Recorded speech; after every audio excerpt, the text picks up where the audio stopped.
Well, that's awesome. I hope it happens, and I think it's going to happen for you. I got to ask you something. So last week, Joe Silva announced that he's going to leave the UFC.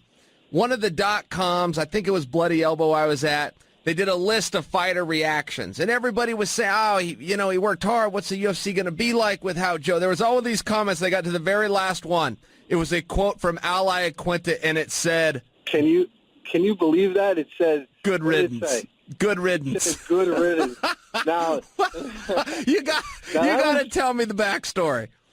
Do you know who wrote that? No, I don't know. There's a 15-year-old kid writing articles for BloodyElbow.com. He's a smart 15-year-old kid. I'll give him that. He's a smart kid.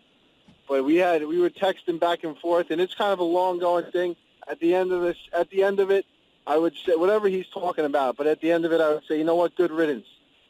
And he got me, that little fucker. Yes, he did.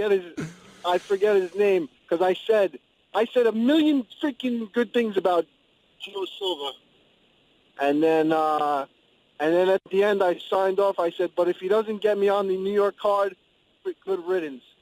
And he just put good riddance. That's all he put. Okay, I see. He just put good riddance. I assume you see what I assumed. I read that. Yeah, go ahead. And everyone did. I got a lot of shit for that, and I texted that kid, and I said, look, man, I get it. You're trying to play a reporter. You know, you're like the young stud coming up, and I guess he's really smart, and he writes for, but yeah, he got me. He did, and I thought I panicked for a second. I called my manager. I said, look, man, I don't know this, and he said, no, I don't think it'll even be a big deal. I don't think you're really, it wasn't really that big of a deal. So thank God, but yeah, that fucking, I'm not gonna do. I don't know. You got to be careful. I told him I wasn't gonna do any more interviews with him. But I probably will because I can respect it.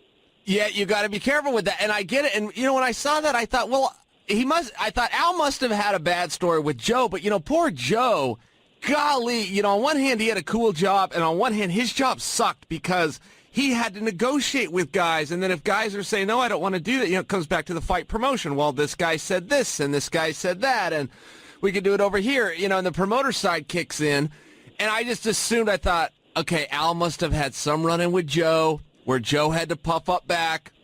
I just assumed. All I saw was the words good riddance, and I created the story in my own head, but that's the problem, right? That's the problem with the .com anything. That's it. Well, I want to, I can't remember his name, but he's smart, this little guy.